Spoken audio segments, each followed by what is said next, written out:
मिरज तालुक्यातील कवठेपिराण या गावामध्ये भावाभावांमध्ये सुरू असलेल्या जमिनीच्या वादातून पुतण्या आणि भावाला चाकूने भोसकून खुनाचा प्रयत्न केल्याची धक्कादायक घटना शनिवार दिनांक 5 एप्रिल रोजी रात्री 10 वाजण्याच्या सुमारास घडली। या हल्ल्यात प्रशांत विष्णू देसाई वय वर्ष 35 आणि विष्णू शिवा देसाई वय वर्ष 65 दोघे राहणार कवठेपिराण हे गंभीर जखमी झाले असून त्यांच्यावर सांगलीतील खासगी रुग्णालयात उपचार सुरू आहेत। या प्रकरणी जखमी प्रशांत देसाई यांनी सांगली ग्रामीण पोलीस ठाण्यात फिर्याद दिली आहे।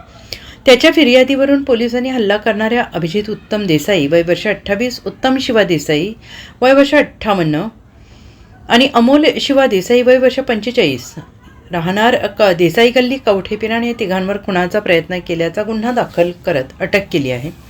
याबाबत अधिक माहिती अशी की जखमी प्रशांत देसाई आपल्या कुटुंबियांसह मिरज तालुक्यातील कवठेपिराण गावामध्ये राहतो। प्रशांत देसाई आणि त्याच्या चुलत्यांमध्ये वडिलोपार्जित शेतजमिनीच्या वाटणीवरून वाद आहेत।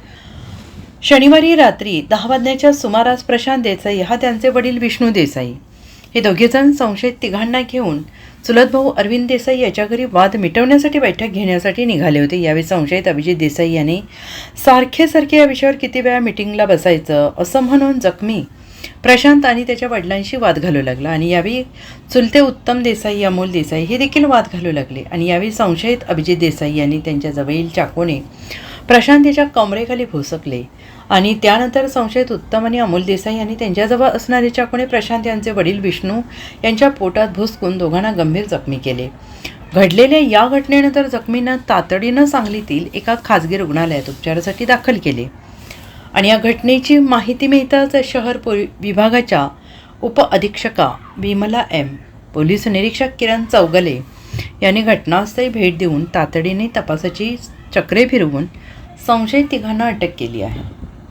Bureau report SVN Marathi Miraj.